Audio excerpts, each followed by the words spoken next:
Live from downtown Detroit, Local 4 News at noon starts now.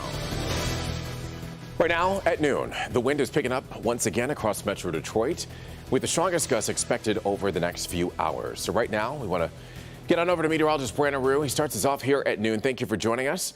I'm Everard Kasamy, and, well, we can see how bad the wind is whipping onto the flagpoles there and the flags, Brandon. It really has picked up, and the wind advisory spread from just our north zone exclusively to cover the entire area once again. Temps are near 50 with showers, but sustained constant blowing winds near 30 and gusts near 40, and this will not be the worst of it through the day. We're getting a 40-mile-an-hour gust up in Pontiac. It is near 40 in Lapeer and Flint as well. Metro Airport, some issues.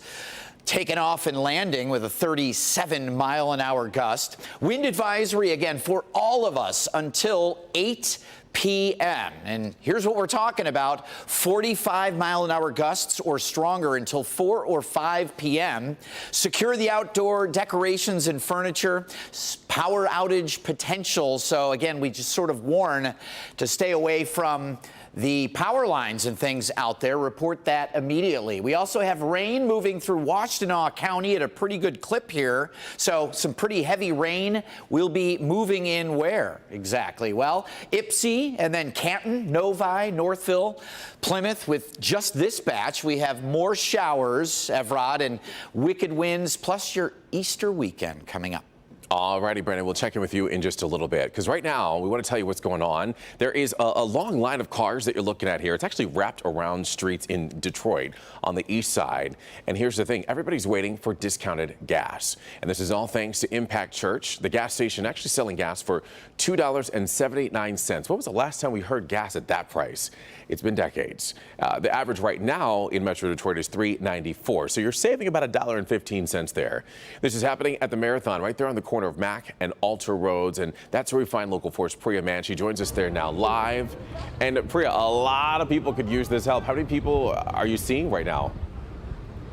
Well, Everard, you were talking about the need for gas for these prices, and I tell you, this event was supposed to start at 10 a.m. There was a long line here before 8 a.m., and organizers had to start early. There were just so many people who wanted to take advantage of this amazing discount. When every little bit helps, getting $1.20 off a gallon of gas brought out hundreds of drivers Friday morning, and everyone pulling up had different reasons to be grateful. We talked to a single mom. She said she'll spend what she saved on her 4 kids, and she also wants to pay it forward herself. We talked to a kidney patient who says driving to various doctor's appointments has gotten really expensive, and everyone was talking about just how expensive things are these days, from gas to groceries, and that's why Impact Church on Detroit's east side stepped up. On Good Friday, the congregation volunteered, providing full service at the pump and easing the cost at the register. They raised $6,000 to cover 5,000 gallons of gas, and the church expects they'll help around 400 drivers today. Pastor Keenan Knox says this work at the Marathon gas station at Mack and Alter Road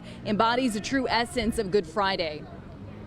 Christ gave his life for us. That was his service to us. And if we can give a few hours during the day to be a blessing to some people, especially people on the east side that seem to be forgotten, it is our duty to do that.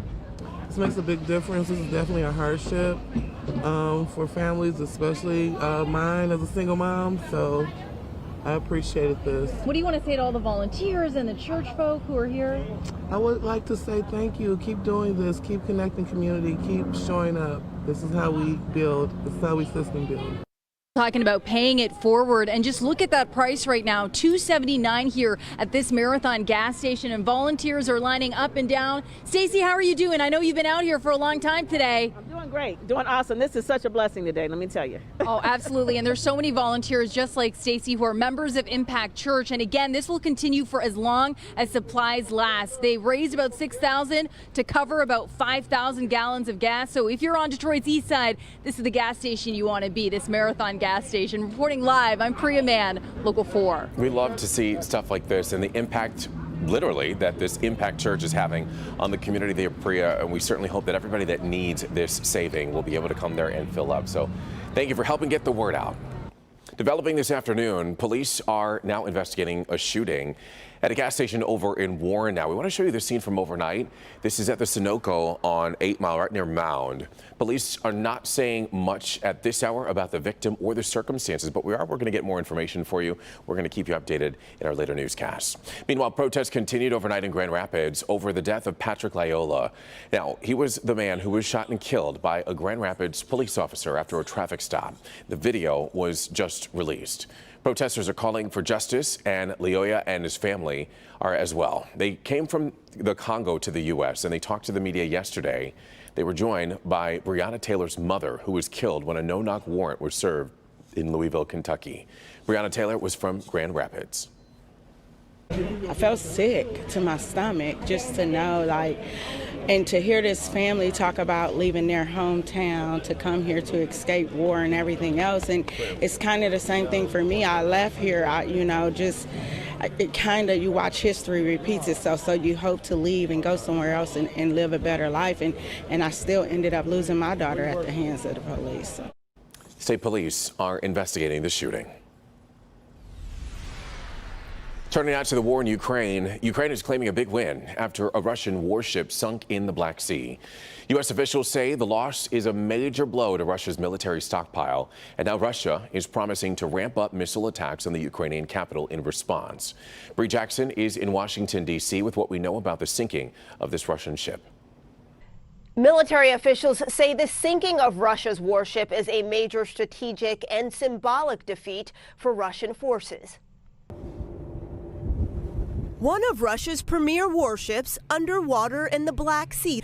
Ukrainians claim their cruise missiles inflicted heavy damage, causing the ship to sink. We cannot confirm the Ukrainian reports that it was hit by a missile, but we are also not in a position to refute that. Russia put the blame on ammunition detonating on board. No matter the cause, military experts say it is another setback for Russian forces. U.S. officials warn Russian President Vladimir Putin may consider using nuclear weapons. We watch for that very intently. It's, one of our most important responsibilities at CIA. Ukraine is bracing for a major offensive in the east. President Zelensky blasting European countries who continue to rely on Russian oil, helping to fund Russia's war, saying, "We don't understand how you can make money out of blood." Putin claims Europe has no alternative and warns attempts to phase out Russian gas imports would have a negative impact on Western economies. As fierce battles continue, President Biden says he's not ruling out sending U.S. officials to Ukraine. Will you send senior officials to Ukraine? Well, we're making that decision now. As we await a decision on that, $800 million in military aid is now on its way. 2 Republican lawmakers traveled to Kyiv Thursday, becoming the first U.S. officials to do so. They say they saw indisputable evidence of war crimes and say the world needs to see what Russian President Vladimir Putin has done. In Washington, I'm Bree Jackson. Back to you. Bree, thank you. Today, a local family needs your help to find a missing loved one.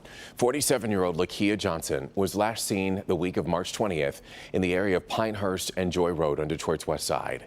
The family has not heard or seen from her since, and Crime Stoppers is now offering a cash reward for any information that leads to finding her.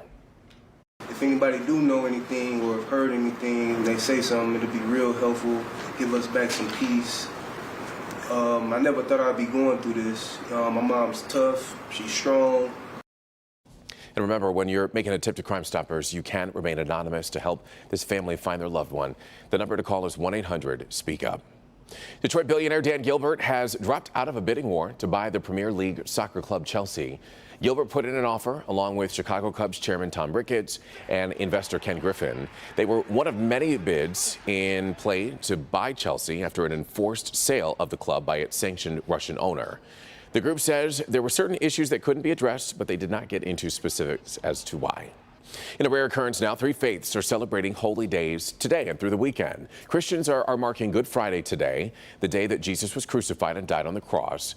And in the Jewish faith, Passover begins on Sunday. It lasts for 8 days. The Muslim holy month of Ramadan is already underway.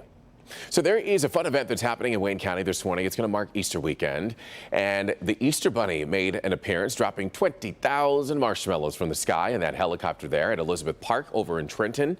And Sky Fort was there to capture it all on video. And as you can see there, these children are all racing around, collecting all these marshmallows, which then were able to redeem for a prize. The event kicks off the 2022 event season for Wayne County Parks.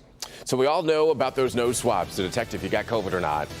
They're not really pleasant, to say the least. But now the FDA has okayed the first breath test to detect detect COVID. We're going to show you how that works. And if you are flying for the holidays, or if you're flying at all for this summer, you're going to need to brace yourself. Find out why airlines are struggling to keep up with demand and how it's impacting flights.